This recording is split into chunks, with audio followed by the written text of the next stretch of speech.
রাজাহার ইউনিয়নের চেয়ারম্যান রফিকুল ইসলামের নেতৃত্বে আদিবাসী গ্রাম রাজা বিরাট আদিবাসী পল্লীতে অগ্নিসংযোগ করা হয়।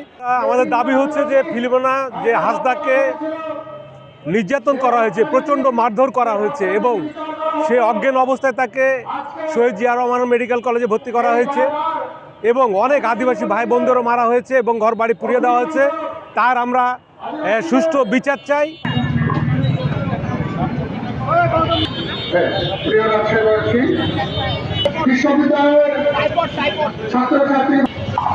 ধন্যবাদ।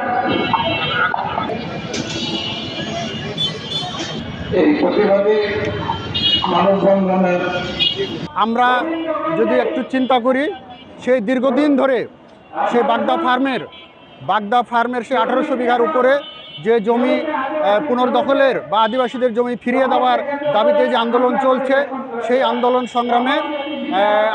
সংগ্রামে আদিবাসী তিনজন ভাইকে এখানে হত্যা করা হয় প্রশাসনের মাধ্যমে।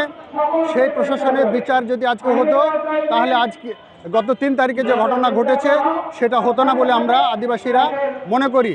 সেই রাজাহার ইউনিয়নের চেয়ারম্যান রফিকুল ইসলামের নেতৃত্বে আদিবাসী গ্রাম রাজা বিরাট আদিবাসী পল্লীতে অগ্নিসংযোগ করা হয়।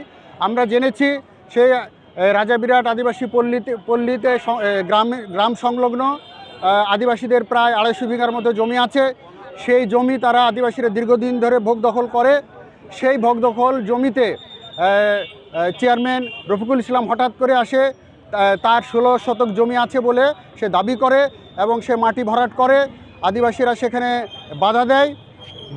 বাধা দিলে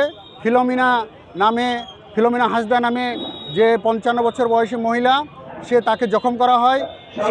সে মেডিকেলে ভর্তি আছে এবং এছাড়াও ফিলোমিনা হাসদার ছেলে ব্রিটিশ সরেন, তার বোনের ছেলে নিকোলাস মুর্মু, তারা গুরুতরভাবে আহত হয়।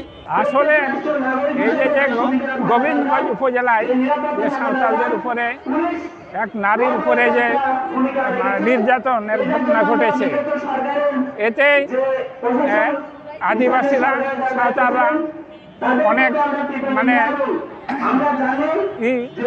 আতঙ্কগ্রস্ত।